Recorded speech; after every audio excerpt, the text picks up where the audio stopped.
Sliva TV, a unique experience for the whole world.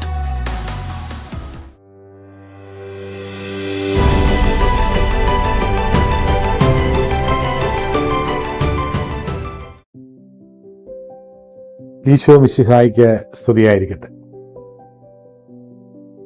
2025 Christmas ദിനങ്ങളിലൂടെ നമ്മൾ കടന്നു വരികയാണ്. ഇന്ന് നമ്മൾ ഉണ്ണി ഈശോയുടെ പിറവി തിരുനാൾ ആഘോഷിക്കുകയാണ്. മാർ സ്ലീവ ടി വിയുടെ പ്രേക്ഷകർ കഴിഞ്ഞ ഒരു വർഷത്തെ ഇടവേളയിൽ നമുക്ക് കുറേയേറെ പ്രോഗ്രാമുകൾ നഷ്ടപ്പെട്ട ഒരു വർഷമായിരുന്നു. കർത്താവ് പുതിയൊരു ക്രമീകരണം കാഞ്ഞിരപ്പള്ളി കേന്ദ്രീകരിച്ച് ക്രമീകരിച്ചു. അപ്പോൾ അവിടെ വെച്ചുള്ള ആദ്യത്തെ ഒരു ട്രയൽ ഷൂട്ട് കൂടിയാണ് ഇത് നടക്കുക. അപ്പോൾ ഏവർക്കും ക്രിസ്മസിൻ്റെ മംഗളങ്ങളെ സ്നേഹപൂർവ്വം നേരുകയാണ്. അപ്പോൾ ഈ ക്രിസ്മസ് ദിനത്തിലെ കർത്താവ് പ്രത്യേകമായിട്ട് നമ്മളോട് സംസാരിക്കാൻ ആഗ്രഹിക്കുന്നത്, പ്രത്യേകിച്ചും കാലം ചെയ്ത ഫ്രാൻസിസ് പാപ്പ സഭയോട് മുഴുവൻ ആഹ്വാനം ചെയ്തൊരു കാര്യമാണ് പ്രത്യാശയുടെ തീർത്ഥാടകരായിട്ടുള്ള ഒരു തീർത്ഥാടനത്തിൻ്റെ വർഷം. അതിൻ്റെ സമാപനം ജനുവരി 16 നമ്മൾ അതിലൂടെ കടന്നു പോവുകയാണ്. അപ്പോൾ ഈ കഴിഞ്ഞ ഒരു വർഷം നമ്മുടെ ജീവിതത്തിൽ പ്രത്യാശയുടെ മേഖലയിൽ ലോകത്തിൽ കടന്നുപോയ അനിഷ്ട സംഭവങ്ങളും ഒക്കെയും കണക്കിലെടുത്തുകൊണ്ട് നമ്മൾ ചിന്തിക്കുമ്പോൾ ഒത്തിരിയേറെ അസ്വസ്ഥതകൾ ലോകമാസകലം ഇന്ന് പടർന്ന് പന്തലിച്ചിട്ടുണ്ട്. വിദ്യാഭ്യാസ മേഖലയിൽ, സാമൂഹിക സേവന രംഗങ്ങളിൽ, പ്രത്യേകിച്ച് കേരളത്തിലെ ജനപശ്ചാത്തലത്തിൽ നമ്മളൊക്കെ കടന്നുപോയത് ഒത്തിരിയേറെ മാനസിക പിരിമുറുക്കത്തിൻ്റെ ഒരു കാലമായിരുന്നു. അപ്പോൾ ജീവിതത്തിലെ കാഴ്ചപ്പാടുകൾക്ക് മുമ്പിൽ, തങ്ങളുടെ ലക്ഷ്യങ്ങൾക്ക് മുമ്പിൽ ജീവിത മൂല്യങ്ങളെ ബലി കഴിക്കുന്ന ഒരു നേതൃത്വത്തിൻ്റെ കാലഘട്ടത്തിലൂടെയാണ് നമ്മൾ കടന്നുപോയത്. സ്വാഭാവികമായും രാഷ്ട്രീയ, സാമൂഹിക, ഇവൻ സഭാപരമായ തലങ്ങളിൽ പോലും നമുക്കത് കാണുവാൻ പറ്റുമായിരുന്നു എന്നുള്ളത് ഖേദകരമായ ഒരു കാര്യമാണ്. അപ്പോൾ ഉണ്ണി ഈശോയുടെ ഈ ജനനത്തിലേക്ക് നമ്മൾ കടന്നു വരുമ്പോൾ പ്രത്യാശയുടെ തീർത്ഥാടകരായ നമ്മൾ എന്തുമാത്രം ആ തീർത്ഥാടനത്തിൽ പുരോഗമിച്ചു എന്നൊന്ന് ചിന്തിക്കുന്നത് നല്ലതാണ്. അപ്പോൾ നമ്മളിന്ന് ലോകത്തിലേക്ക് നോക്കുമ്പോൾ കൊച്ചു കുട്ടികൾ മുതൽ ഇന്ന് ഡിപ്രഷൻ അല്ലെങ്കിൽ വിഷാദ രോഗത്തിലേക്ക് പോകുന്ന ഒരു ഭീകരമായ യാഥാർത്ഥ്യം നമ്മുടെ മുമ്പിൽ തെളിഞ്ഞു നിൽക്കുകയാണ്. അപ്പോൾ ഇത് കുട്ടികളിലെ, വിദ്യാർത്ഥികളുടെ മേഖലയിലേക്ക് കടന്നു വരുമ്പോൾ അത് അല്പം കൂടി തീവ്രമാകുന്നു. യുവാക്കളിലേക്ക് പോകുമ്പോൾ അത് വീണ്ടും തീവ്രതരമാകുന്നു. ഒരുപക്ഷെ കുടുംബസ്ഥര അവസ്ഥയിലേക്ക് വരുമ്പോൾ അവ തീവ്രതമമാകുന്ന ഒരവസ്ഥയിലേക്ക് വന്ന് കാര്യങ്ങൾ മുമ്പോട്ട് നീങ്ങുകയാണ്. അപ്പോൾ ഈ ഒരു അവസരത്തിൽ പ്രത്യാശ നഷ്ടപ്പെട്ട് ജീവിക്കുക എന്ന് പറയുന്നതാണ് മനുഷ്യ ജീവിതത്തിലെ ഏറ്റവും വലിയ തകർച്ച എന്ന് പറയുന്നത്.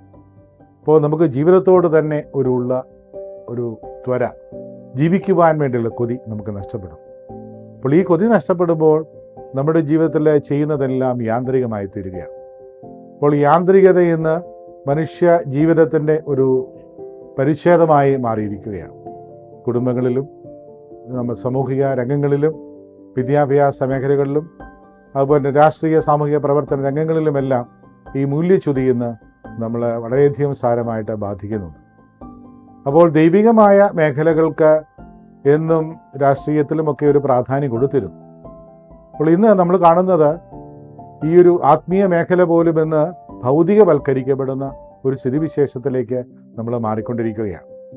അപ്പം അതുകൊണ്ട് ദൈവികമായ ഉദ്ദേശത്തോടു കൂടി കൊടുത്ത വസ്തുക്കളോ സാധനങ്ങളോ അത് തിരിമറി ചെയ്ത് പണമുണ്ടാക്കുക എന്നൊരു വ്യവസായ സംവിധാനത്തിലേക്ക് നമ്മുടെ സമൂഹം ഇന്ന് മാറിക്കൊണ്ടിരിക്കുകയാണ്. അപ്പോൾ അത്രമാത്രം ഭീകരമായ ഒരവസ്ഥ നമുക്ക് ചുറ്റുമുണ്ട്. അപ്പോൾ പണമുണ്ടാക്കുക എന്നുള്ളതാണ് ജീവിതത്തിൻ്റെ വിജയമെന്ന് മനുഷ്യൻ ചിന്തിക്കുകയാണ്. പണം എന്ന് പറയുന്നത് എന്തുമാത്രം പ്രയോജനപ്പെടുമെന്നുള്ളത് നമ്മളൊക്കെ ചിന്തിക്കേണ്ട ഒരു കാര്യമാണ്. ഞാൻ ഓർക്കുകയാണ്, ഞങ്ങൾ സെമിനാരി പഠിച്ച കാലത്ത് ആരംഭിച്ചൊരു ശുശ്രൂഷയായിരുന്നു ജയിൽ മിനിസ്ട്രി. അപ്പോൾ അങ്ങനെ ഒരു അവസരത്തിൽ ഒരു വൈദികൻ്റെ കൂടെ ആശുപത്രിയിൽ ഒരു മരണവക്തരത്തിൽ കഴിയുന്ന ഒരു രോഗിയെ സന്ദർശിക്കുവാൻ വേണ്ടി പോയതാണ്. അദ്ദേഹത്തിൻ്റെ മുഖത്ത് ക്യാൻസർ വന്ന് മുഖത്തിൻ്റെ ഒരു ഭാഗം മുഴുവൻ വികൃതമായിരിക്കുന്ന ഒരവസ്ഥയാണ്. അത് ഭീകരമായ ദുർഗന്ധമാണ് അതിൻ്റെ മുറിയിൽ കടന്നപ്പോൾ ഞങ്ങൾക്ക് അനുഭവിക്കാൻ സാധിച്ചത്. പക്ഷേ ആ മനുഷ്യൻ കുറേ നോട്ടുകെട്ടുകളുടെ മധ്യേ ഇരിക്കുകയാണ്. അപ്പോൾ അവിടെ ഇരുന്നു കൊണ്ട് നോട്ടുകെട്ടുകളെ പുസ്തകത്തിന് താളുകൾ മറിക്കുന്നത് പോലെ മറിച്ചുകൊണ്ടിരിക്കുകയാണ്. അദ്ദേഹത്തിൻ്റെ ഒരു കണ്ണ് ഏതാണ്ട് ഭാഗികമായി തന്നെ നഷ്ടപ്പെട്ട അവസ്ഥയിലാണ്. അപ്പോൾ മറ്റേ കണ്ണിലൂടെ ഇങ്ങനെ ധാരധാരയായി കണ്ണുനീരൊഴുകുന്നത് ഞങ്ങൾ കാണുകയുണ്ടായി.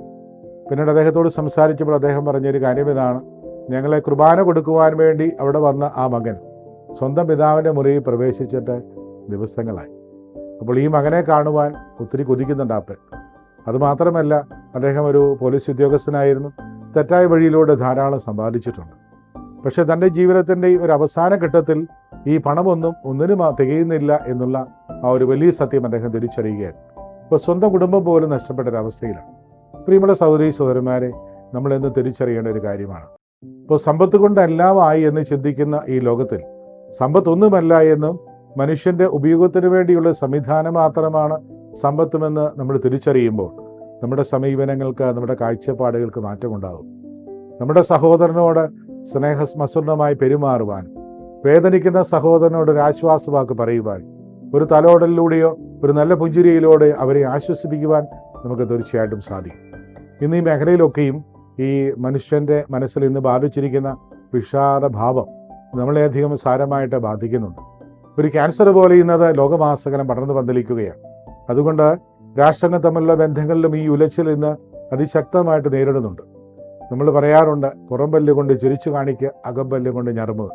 അപ്പോൾ ഇന്ന് നമ്മുടെ ബന്ധങ്ങളിലെല്ലാം ഇത് വളരെ സാരമായിട്ട് കടന്നു വന്നിട്ടുണ്ട്. അത്രമാത്രം മനുഷ്യ ജീവിതമെന്ന് ദുർബലമായിക്കൊണ്ടിരിക്കുകയാണ്. അപ്പോൾ അവിടെ ആ ദൗർബല്യം മാറ്റി കൃപ കൊണ്ട് നിറയ്ക്കണമെങ്കിലും പ്രത്യാശയുടെ തീർത്ഥാടകരായി മാറണമെന്നുള്ളതായിരുന്നു പാപ്പ ആഗ്രഹിച്ചത്.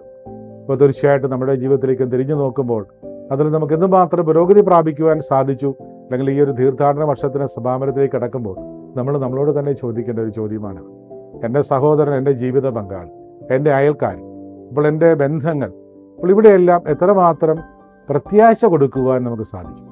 ഇതാണ് നമ്മുടെ ഒരു മിഷനായിട്ട് നമ്മൾ എടുക്കേണ്ടിയിരുന്നത്. അപ്പോൾ ഈ ജൂബിലി വർഷ സമാപനം അല്ലെങ്കിൽ ഈ ഒരു തീർത്ഥാടന വർഷ സമാപനം എന്ന് പറയുന്നത് അതിൽ തന്നെ ഒരു അവസാനമല്ല. അപ്പോൾ അതിൽ നിന്നും ചൈതന്യം സ്വീകരിച്ചുകൊണ്ട് നമ്മുടെ ജീവിതത്തിലെ മുൻപോട്ടുള്ള യാത്രയിൽ നമ്മൾ കണ്ടുമുട്ടുന്ന ഓരോ ആളുകൾക്കും ഈ പ്രത്യാശ കൊടുക്കുവാൻ വേണ്ടി, പ്രിയമുള്ളവരെ, നമ്മുടെ സാന്നിധ്യം ഉതകണം. അപ്പോൾ എൻ്റെ പുഞ്ചിരിയും എൻ്റെ ഇടപെടലും ഒരു സൗഹൃദപൂർവമായ ഒരു കടാക്ഷവും ഒക്കെയും തീർച്ചയായിട്ടും ഒത്തിരിയേറെ ജീവിതങ്ങളെ ഉയർത്തുവാൻ, പുഷ്കലമാക്കുവാൻ തീർച്ചയായിട്ടും സാധിക്കും. അപ്പം അതുകൊണ്ട് ഈ ക്രിസ്മസ് ദിനത്തിൽ എനിക്ക് ആശംസിക്കാനുള്ളതും ഇത് മാത്രമാണ്. അപ്പോൾ വീണ്ടും തുടർന്ന് നമ്മൾ ഒരു വളരെ ഫ്രീക്വൻ്റ് ആയിട്ടുള്ള പ്രോഗ്രാമുകൾ ചെയ്യുവാൻ വേണ്ടിയുള്ള വലിയ ആഗ്രഹത്തോടു കൂടിയാണ് കർത്താവ് ഇങ്ങനെ ഒരു വലിയ ക്രമീകരണം നമുക്ക് ചെയ്തു തന്നത്. അപ്പോൾ അതിന് തമ്പുരാന് നന്ദി പറയുകയാണ്. അപ്പോൾ അതുകൊണ്ട് ഈ പുത്തനാണ്ടിൽ നമുക്ക് കൂടുതൽ കണ്ടുമുട്ടാം. പുതിയ ചിന്തകളുമായി നമ്മുടെ ജീവിതത്തെ കൂടുതൽ പ്രോജ്വലമാക്കുവാൻ, നമ്മുടെ ജീവിതത്തിലൂടെ അനേകം ആളുകൾക്ക് പ്രത്യാശ പകർന്നു കൊടുക്കുന്ന പ്രത്യാശയുടെ പ്രവാചകരും പ്രഘോഷകരുമായി മാറുവാൻ ദൈവം നമ്മളെ എല്ലാവരെയും സഹായിക്കട്ടെ എന്ന് പ്രാർത്ഥിക്കുന്നു. ഉൾക്കുള്ളിൽ കിടക്കുന്ന ഉണ്ണീശോ അതിനുള്ള പ്രത്യേകമായ കൃപയും കടാക്ഷവും നമ്മുടെ ജീവിതത്തിലുടനീളം നൽകട്ടെ എന്ന് ആശംസിക്കുകയും പ്രാർത്ഥിക്കുകയും ചെയ്യുന്നു. ഒരിക്കൽ കൂടി ഏവർക്കും ക്രിസ്മസിൻ്റെയും ആസന്നമാകുന്ന നവവത്സരത്തിൻ്റെയും മംഗളങ്ങൾ സ്നേഹപൂർവ്വം നേരുന്നു. എല്ലാവരെയും ഈശോ അനുഗ്രഹിക്കട്ടെ. ഈശോ മിശിഹായ്ക്ക് സ്തുതിയായിരിക്കട്ടെ. Mars Riva TV.